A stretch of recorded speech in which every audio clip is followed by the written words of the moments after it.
Hello friends, आप सभी का हमारे चैनल द फाइनेंशियल सॉल्यूशंस पर स्वागत है। एंड आज का टॉपिक है real estate versus virtual estate. So आइए वीडियो शुरू करते हैं। सो आइए देखते हैं real estate versus virtual estate. And India दो ही प्रोडक्ट है इंडिया में जहां पे आप क्रिएट एंड सेव अप्लाई कर सकते हैं। So basically create and save एक इन्वेस्टमेंट स्ट्रेटजी है, एक इन्वेस्टमेंट पैटर्न है जो कि हमने प्रीवियस वीडियो में कवर किया है। बेसिकली उसमें दो पैटर्न होते हैं, save and create and one is create and save.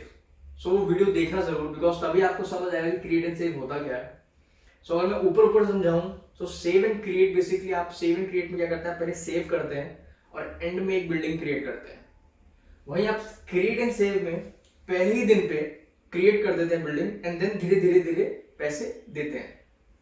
सो आज हम दोनों real estate and virtual estate पे कंपैरिजन करेंगे और ये समझेंगे कि आज के टाइम के हिसाब से किस में इन्वेस्टमेंट करना बेटर ऑप्शन है। एज वी ऑल नो, अब रियल एस्टेट में एज वो पीरियड नहीं रहा कि आपने कोई प्रॉपर्टी या फिर कोई भी लैंड आपने परचेज किया वो एकदम से बूम करेगा बहुत ही ज्यादा, क्योंकि वो पीरियड अब जा चुका है। अब हाँ, प्रॉपर्टी लेंगे आप, उस पर कुछ शायद बढ़ सकता है, कुछ बढ़ेगा, क्या पता ना भी बढ़े, क्या पता 10 साल में धीरे धीरे बढ़े। सो वो डिपेंड करता है, बिकॉज अब वो पीरियड नहीं है कि एकदम से बूम कर जाए। सो दोनों का कंपैरिजन करके देखते हैं कि आपको किस में इन्वेस्टमेंट करनी चाहिए।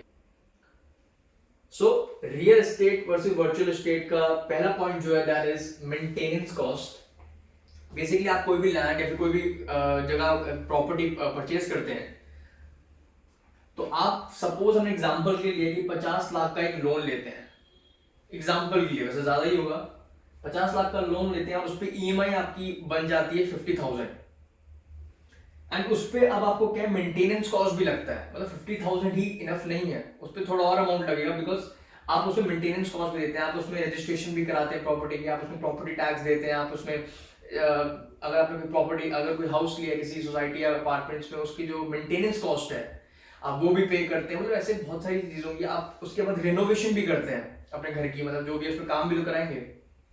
सो वो सब मिला मिलू के हम एग्जाम्पल लेते हैं कि 55,000 के आसपास आपकी ईएमआई बन जाती है मेंटेनेंस कॉस्ट में। और वहीं अगर आप वर्चुअल एस्टेट लेते हैं वहां पे आपकी कोई भी मेंटेनेंस कॉस्ट नहीं होती, सिर्फ आपका वो आएगा, एक प्रीमियम आ जाएगा। सपोज करते हैं कि 50,000 आपका प्रीमियम है, आपको वो पे करना है, उसके ऊपर जो मेंटेनेंस कॉस्ट है वो कोई पे नहीं करनी है। सो next point is litigation problems. Suppose कोई पर्सन है, उसने प्रॉपर्टी परचेज करी, वो ईएमआई दे रहा है एंड बीच में उसे कुछ हो जाता है। सो सबसे पहले तो बैंक आ जाएगा, वो क्लेम करेगा प्रॉपर्टी पे, वो पहले अपनी जो जितना भी लोन लिया वो रिकवर करेगा सारा।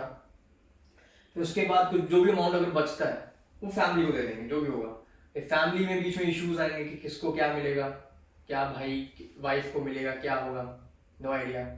मतलब कोर्ट के चक्कर लगेंगे, ये फालतू प्रॉब्लम्स बहुत क्रिएट होती हैं। और वहीं आपकी जब वर्चुअल स्टेट होती है वहां पे आपको नो लिटिगेशन, कोई कोर्ट का सीन नहीं होता, कोई कुछ चक्कर नहीं करते हैं इसमें। कोई आपको अगर उसके पर्सन को कुछ भी हो जाता है प्रीमियम देते हुए, यहाँ पर तो बैंक ने आके क्लेम कर लिया था, फैमिली में अलग इश्यूज हो गए थे। वहीं यहाँ पे अगर पर्सन कुछ होता है उसी दिन उसको इमीडिएट जितने भी उसके पैसे बनते हैं वो सारे मिल जाते हैं उसकी फैमिली को। फैमिली को भी, जो उनका नॉमिनी होता है, जो नॉमिनी डिसाइड किया होता है, उसको मिल जाते हैं। Next is government taxes. Government taxes में अलग लगते हैं, स्टैम्प ड्यूटी होती है, रजिस्ट्रेशन होती है, प्रॉपर्टी टैक्स, मतलब इसमें टैक्सेस की भी बहुत प्रॉब्लम्स रहती हैं। वहीं अगर आप वर्चुअल स्टेट में जाते हैं तो उसमें कोई भी टैक्स आपको नहीं देना होता, नो गवर्नमेंट टैक्सेस। और बेसिकली जो भी मेजॉरिटी में पैसा मिलता है वो भी आपको सारा टैक्स फ्री मिलता है। सो next point is danger of encroachment. So basically ये सब आपको जो मैं बता रहा हूँ सारी प्रैक्टिकल प्रॉब्लम्स है, ये हम अपने से पॉइंट नहीं बना रहे, ये सब प्रैक्टिकल प्रॉब्लम्स है जो होती है इंडिया में।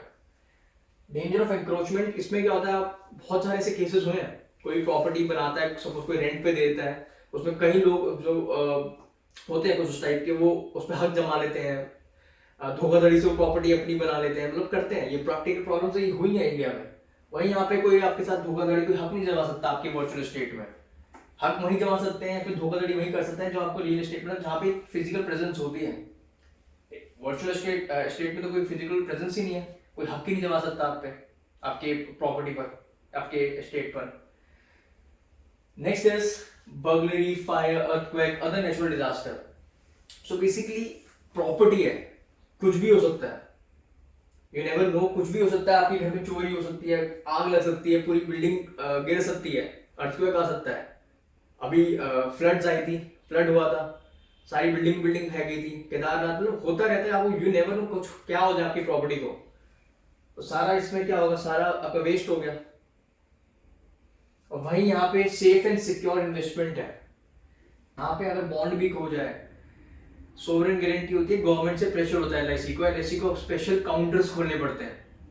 मतलब किसी भी सर्टिफिकेशन पर उनको जो भी उनका क्लेम होता है वो वापस देना पड़ता है, चाहे आपका बॉन्ड तक खो गया हो, कुछ भी, कुछ अगर कोई एविडेंस वही ना हो, पॉलिसी बॉन्ड ही ना हो, पॉलिसी नंबर भी ना हो, जस्ट सर्टिफिकेशन पर ही आपको क्लेम वापस हो जाता है, क्लेम मिलता है।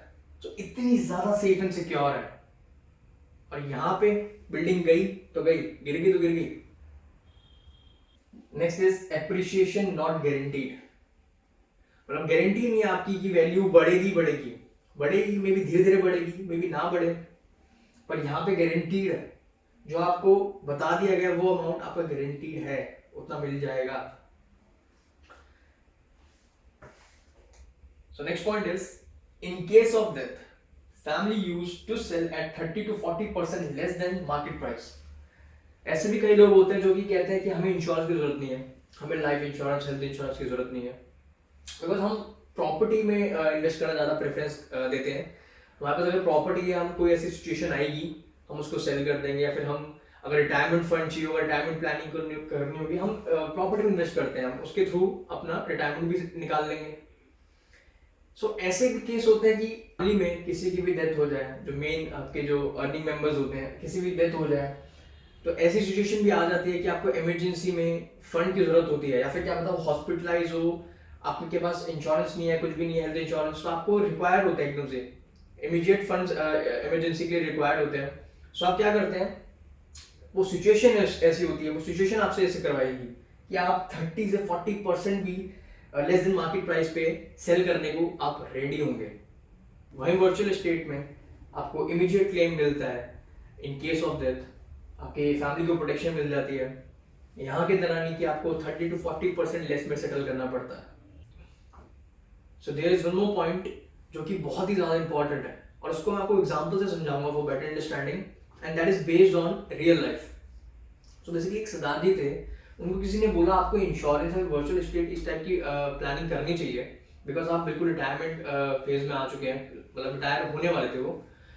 सो उनका जो आंसर था, उन्होंने बोला मेरे को इंश्योरेंस की या फिर किसी भी रिटायरमेंट प्लानिंग की या फिर कोई जरूरत नहीं है, बिकॉज मैं प्रॉपर्टीज में इन्वेस्ट करता हूँ, मेरे पास 5-6 प्रॉपर्टीज हैं, मैं एक प्रॉपर्टी बेचूंगा तो मेरी रिटायरमेंट प्लानिंग हो जाएगी, रिटायरमेंट फंड्स मेरे पास इकट्ठे हो जाएंगे, एक्यूमुलेट हो जाएंगे, कुछ अगर प्रॉब्लम फेस करनी पड़ जाती है तो मैं एक और प्रॉपर्टी बेच दूंगा तो उससे भी वो सिचुएशन सॉल्व हो जाएगी।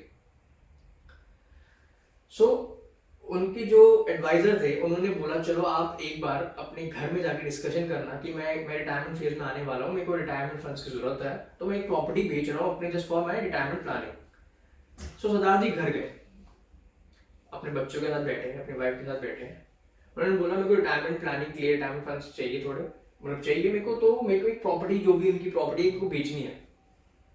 उनके बच्चों ने साफ मना कर दिया, बिकॉज अब वो यहाँ पे कुछ वो बोल भी नहीं सकते, बिकॉज जो हेड ऑफ द फैमिली कहीं ना कहीं वो बच्चे हो चुके हैं, उनकी ज्यादा चलेगी, उनके पास वो डिसीजन पावर नहीं है जो पहले होती थी।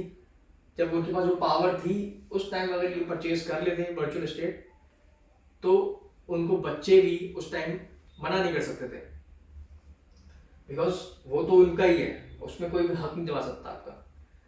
सो बच्चों ने बेसिकली क्लियरली मना कर दिया, आप कोई प्रॉपर्टी नहीं बेचेंगे, बिकॉज आप प्रॉपर्टी के बहुत ज्यादा हाई प्राइस हो चुका है, मतलब इतना आसान नहीं कोई भी आप प्रॉपर्टी बना ले। सो बच्चों ने क्लियरली मना कर दिया, and Sardar ji he is left with nothing. उनके पास कोई रिटायरमेंट की प्लानिंग नहीं है, बिकॉज वो सोचते रह गए थे कि मैं अपने एक प्रॉपर्टी बेचूंगा सारा क्लियर हो जाएगा। सो अब बेसिकली वो अब घर में जो बच्चे बोलते हैं उनको करना पड़ता है, बिकॉज उनके पास अब कोई ऑप्शन नहीं है। So as a financial adviser मैं यही एडवाइस करूंगा कि जो आपकी बैंक अकाउंट में जो पैसा है वही आपका है, बाकी आप किसी और चीज पे हक नहीं जमा सकते एक एज के बाद।